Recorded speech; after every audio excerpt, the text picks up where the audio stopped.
Hey guys, welcome back to the show. Hope you're all doing really well wherever you are in the world. It's amazing to have you join us. We're going to bring you a few latest stories in the AI and tech space. And we were sort of digging around. Yeah, we're just digging around for you to see what sort of grabbed us this morning. And there was a few. There was nothing that sort of particularly was grabbing us. So we're going to maybe talk about a few depending how we do in terms of timings. But before we dive in, please, we do hit that like, subscribe, let us know your thoughts in the comments. We really, really appreciate your feedback, your thoughts. And, we want you to be part of the conversation as well. So, yeah, we just want to say a huge thank you as well for everyone who's subscribing at the moment. It's phenomenal. So thank you. And it does truly mean a lot to us. So let's dive straight into it, Will, because we know everyone's got precious time and they don't want to hear me gibber for too long. Absolutely. Yeah, it's a bit of a dry day. It's not a dry day in terms of news. It's just a dry day in our excitement for the news. To be honest with you, we've been digging around. Maybe a little it's bit. just a Monday, Will. Maybe it's just a Monday. To be honest, you maybe. I mean, we are from the UK. We are miserable a lot. Mondays being a key day for being miserable. So that would explain it. We found this. Which is, well, you found this, and this isn't always an interesting story to me. I love keeping track of tiny AI models because tiny AI models, I think, is the future. I love that we're doing a lot of research into it. Other companies, obviously a lot bigger than us, like Samsung, are doing research into this, which is getting over the scaling, the limits of scaling with large language models. We've talked about this a lot on the show, but if you're joining us for the first time, we often talk about the future being on local models. Local models on your device, that means no internet required. It runs on your phone. It doesn't request any data from a server. It doesn't send any data to a server. And right now, that's a pretty hard problem to crack because large language models like ChatGPT or Anthropic's Claude or Google Gemini, they are humongous models. Absolutely massive. They need entire data centers to run, not just one computer, not even two, many hundreds of thousands of GPUs to run. But this is Samsung's tiny model. They're trying to crack the idea that we can run it on just 7 million parameters, which is tiny. I want to do some research on this because 7 million is astronomically tiny. I wonder if it is a typo, meaning 7 billion parameters, because that's quite a common model size when you see some of the open source models released. But they're talking about 7 million parameters. And they reference it down here again, 7 million. So I don't know if it's a typo or not, if they meant 7 billion. But with just 7 million parameters, they are achieving benchmark results that are beating some of the best benchmarking software and tools and tests that we have for AI right now. One of those is Arc AGI, a very common benchmark for testing, how good an intelligence is. And this model from Samsung is achieved 44.6% on Arc AGI 1 and 7.8% on Arc AGI 2. And just to let you know, just so you can get an idea of how good this is at reasoning, Google's flagship model at the moment, they're just about to release Gemini 3, but Gemini 2.4 is their current released version that only scores 4.9% on the same benchmark. And that is a model that is crazily bigger, unfathomably bigger. So it's a fascinating bit of research. And again, we only looked at this article as of 15 minutes ago, so there's a little bit more digging to look into it. But again, this further cements what I believe is going to be the future of AI. We have Nvidia saying the same thing. Now we have a big giant like Samsung doing the same sorts of research. That models are just going to keep getting smaller. It's the way forward. Running them on device. They'll have to find other frontier labs and companies running these models will have to find other ways to commercialize. But on device, local AI, personal to us, I think is going to be the future in research like this. It really, really makes me feel confident about that assumption. No, absolutely. I think one thing just to stress to the audience is how important this is in the sense of if anyone's concerned about privacy and making sure that their data doesn't, leak or get hacked or get snooped upon or, anything that they're searching is looked, someone's looking over your shoulder.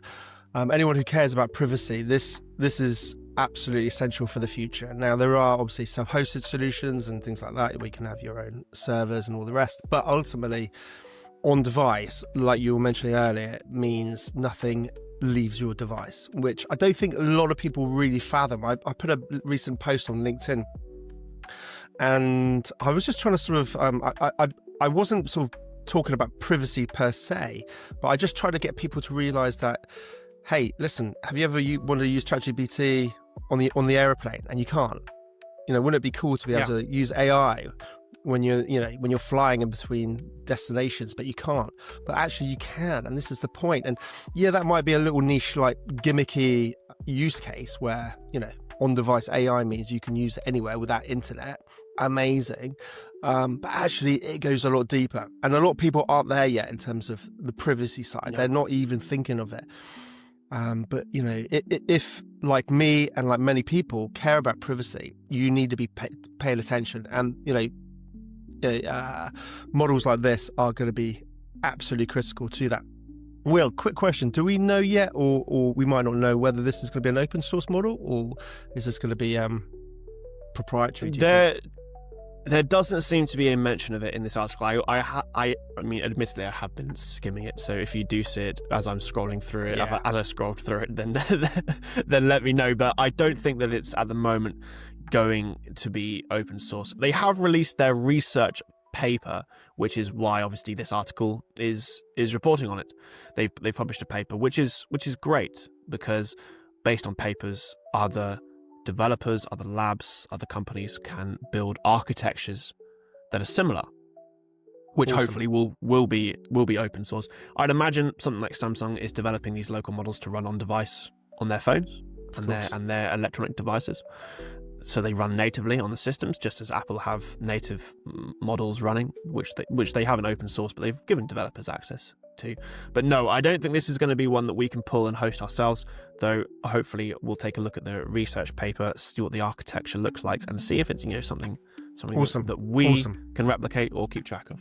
Now, listen, we're going to dive into maybe another quick story while we've got the time. And which one should we dive into? Should we talk about just briefly the robots in China? Because that's pretty mad.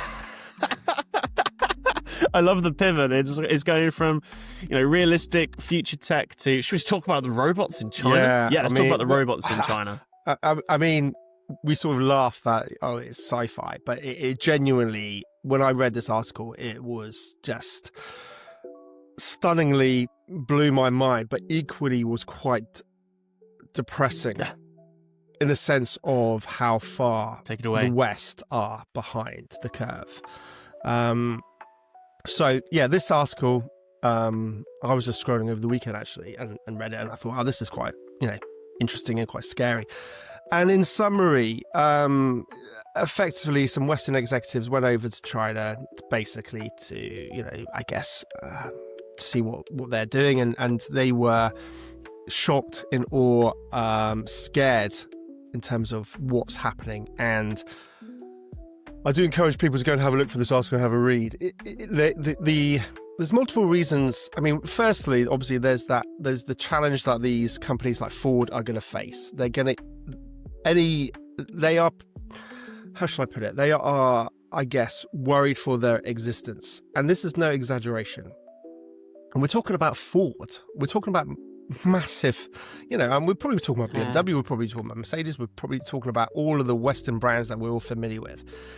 And and I think this has so many more repercussions, which I may just touch on, and indeed which the article touches on. But the reality is that China, in terms of robotics, I can't remember exactly, and again, have a read the article yourself, but it was something obscene in terms of the amount of more robots that they have compared to Western manufacturers is just nuts, which means obviously efficiency, which means they can do things quicker, which means they can, all these things.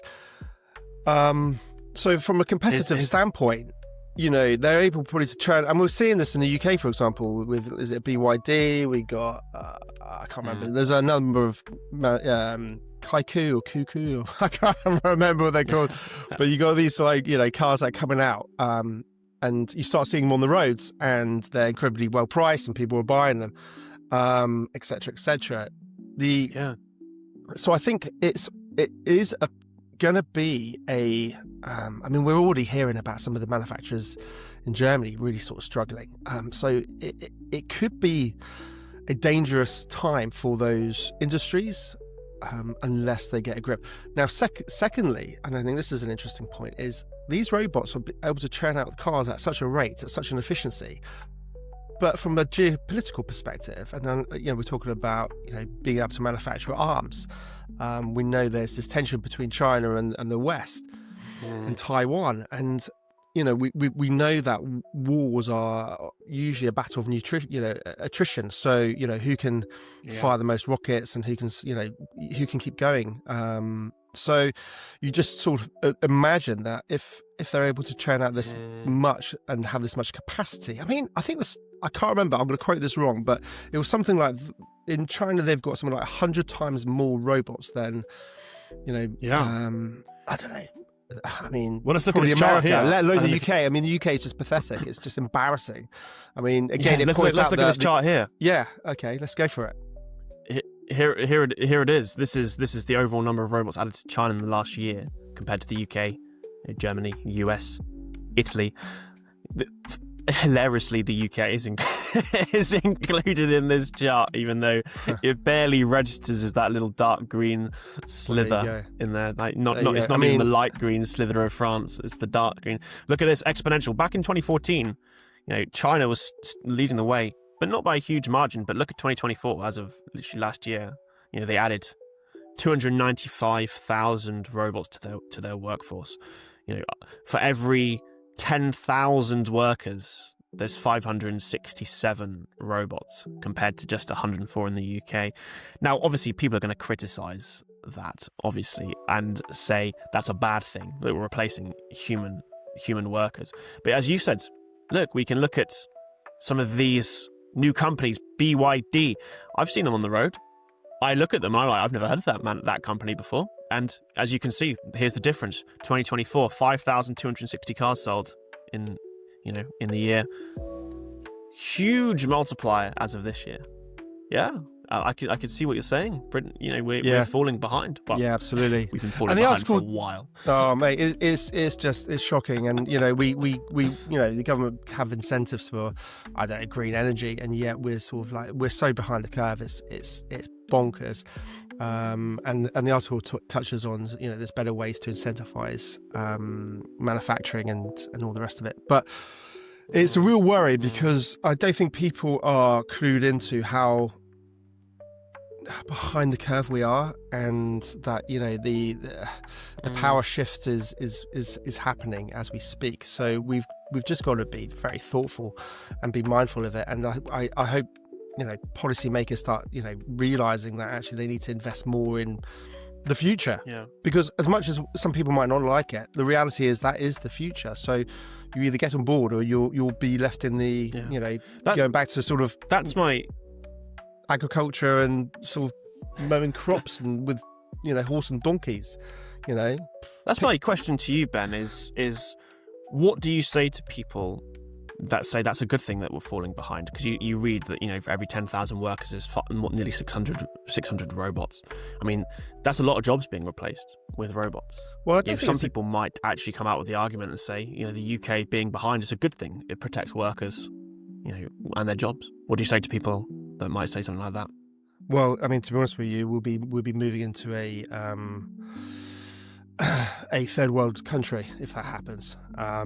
You will get left behind in the world stage, and literally, it'll be long term. It'll be horrendous. Now, and what? How do you sustain the population if there's no jobs, if there's no industries? What, everyone's employed, but what for who? The state? How does the state pay for everybody? Yeah. Universal basic income? Fine, who pays for that? Well, if no one's creating wealth, no one's creating opportunities, there's no wealth. What, you're going to keep printing money and debase the currency? Okay, keep printing money, and then suddenly the money's worthless. So suddenly we'll be like Zimbabwe, going to buy a can of baked beans with a truckload of $1,000 bills. It's just the reality is the reality, and you either need to get on board and move it forward, or you will decline. And that's unfortunately the facts. Now, in terms of job losses, I think we've said this before on the show, there's always whenever there's big change, there's always turmoil to some extent. But as humans, we'll find our way forward. One of the big reasons, just to sort of touch on, and just to finish that point, no one knows what the future is going to look like. No one knows what the future is going to be like when, there are less jobs, if not no jobs. We're going to maybe have to reinvent the economy. We're going to have to reinvent how we think about value, how we think about ourselves in terms of, who we are. A lot of people sort of identify themselves in terms of what job they do, or what what it's like when you go to a pub. You go, what do you do for a living? Oh, I do this. We hold it quite. Exactly. And I think that's going to have to be reassessed in time. So we're going to have to think about, reshaping possibly the whole way we live and produce value. Maybe it'll be more of we do things because we love it. We don't know the answers, and there will be challenges while that transition happens, no doubt. But for those who are aware, I would just encourage you to two things. Think about sound money. And I'm not going to go on a rant about Bitcoin, but basically buy Bitcoin. And this is financial advice, okay? I know everyone goes, don't financial advice, blah, blah, blah. But, just wake up, do your own research and figure it out quickly. Think about how you can provide value to other people, whether it's technology, whether it's whatever it is. But talking about China, going back to that point about the robots, and the article does touch on this. One of the big points it makes is China's going through a massive demographic challenge with aging population, hugely aging population, and not enough of a workforce coming through, and that has multiple issues economically, in terms of geopolitically, in terms of having enough of a workforce to man the factories and build things, and also having enough workers to pay the taxes for those retirees. I'm not sure if they have pensions and things like that. I'm not sure how it works. But ultimately, demographics for an aging population is hugely problematic for a country, hugely dangerous. And that's what we're facing in the West as well. Now, it's interesting. So one of the ways that they're dealing with this, China, is to go, right, we cocked up probably on that one-child policy. We haven't got enough babies coming through. We need to embrace the robots, because that's going to solve the population issue, I guess, and efficiencies and all the rest of it. So they're doing it for multiple reasons. It's not just we want to build more cars, or we want to be able to build them faster, or we want to build up more rockets or whatever it is faster, and we want efficiency, and we want to take over the manufacturing base, which they already have, really. It's also for geopolitical reasons, and having an aging population, which they realise is a potentially catastrophe for their economy. So this will drive, having more robots will be a massive driver for productivity in the country. And I think the West will realise this again at some point, but a little bit behind the curve. Or politicians who just take too long to make decisions. So it's a really interesting one on many levels. Over and above the article face value, robots Ford's gonna be no more. There's a bit more to it, if that makes sense. So I think this is the key, isn't it?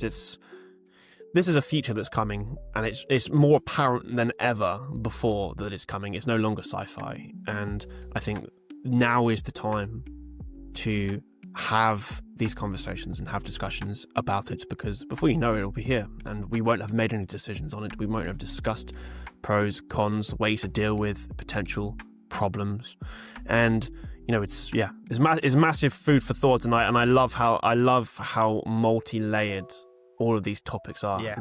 From the comedy value of saying let's talk about the Chinese robots, to actually this runs deep. This is solving geopolitical problems. This is solving socio problems. It's yeah, it's fascinating. So much to think about. 100%, 100%, and most people probably aren't sort of tuned into it, and it's important that they are No, start not thinking about it. So that's it, really. Will, I think we should wrap it up. I think we've covered a couple of interesting stories. Good summary point. Before you go, hit like, subscribe, do all those amazing things. We really appreciate you. Let us know what you think in the comments, please, because it's a really interesting, crazy world we're living through. So love to hear what you guys got to think. For now, we'll love you and leave you. All right? Take care, guys. Catch you in a bit. Cheers.